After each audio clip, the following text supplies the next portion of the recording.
Sono Barbara Lazzaro, responsabile del settore politiche agroambientali del Dipartimento Agricoltura e Sviluppo Rurale della Regione del Veneto. La misura 10, pagamenti agroclimatico-ambientali, prevede numerose opportunità che sono state individuate in risposta a fabbisogni ambientali rilevanti sul tema risorse idriche, suolo, biodiversità agraria e naturalistica e paesaggio.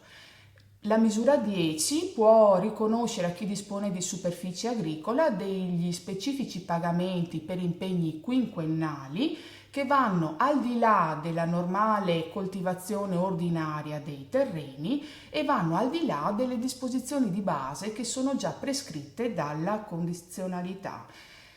Oltre alla conferma di tutte le azioni che sono già state proposte nel PSR 2007-2013, numerose sono le novità.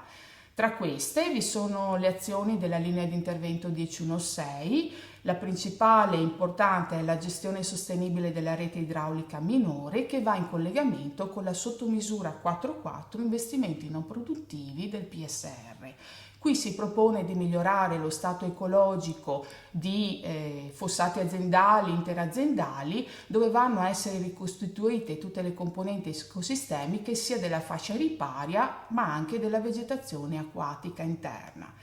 Ulteriore novità sta nella misura 1014 dove è stata attivata una speciale linea di intervento per la salvaguardia dei prati seminaturali ricchi di specie. Ancora un particolare interesse sta nella misura 1012 dove ci si è sforzati all'arricchimento dell'assetto del paesaggio agrario del territorio veneto attraverso l'introduzione di specifiche rotazioni che sono in grado di accrescere la percezione visiva in contesti figurativi di pregio quali quelli delle ville venete. Ancora, nell'ambito della misura 1011, è importante essere riusciti ad aver dato continuità agli impegni dell'agricoltura conservativa su terreno sodo già attivati con il PSR 2007-13. Inoltre è stata formulata una nuova proposta che riguarda la minima lavorazione e che prevede interventi meccanici ridotti a salvaguardia del profilo del terreno. Abbiamo ancora la misura 1015 del PSR che è assolutamente innovativa perché prevede l'adesione a un modello di gestione della fertilizzazione organica che prevede lo spandimento con colture in atto e al fine di migliorare l'efficienza distributiva degli effluenti.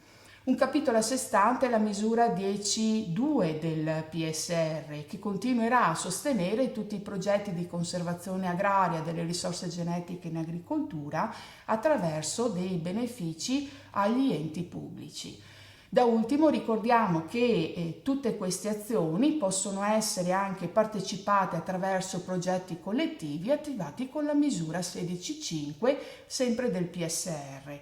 E ricordiamo anche che i potenziali beneficiari possono trovare tutta una serie ulteriore di informazioni sia sulla guida del PSR, sul sito internet regionale e sul portale Piave.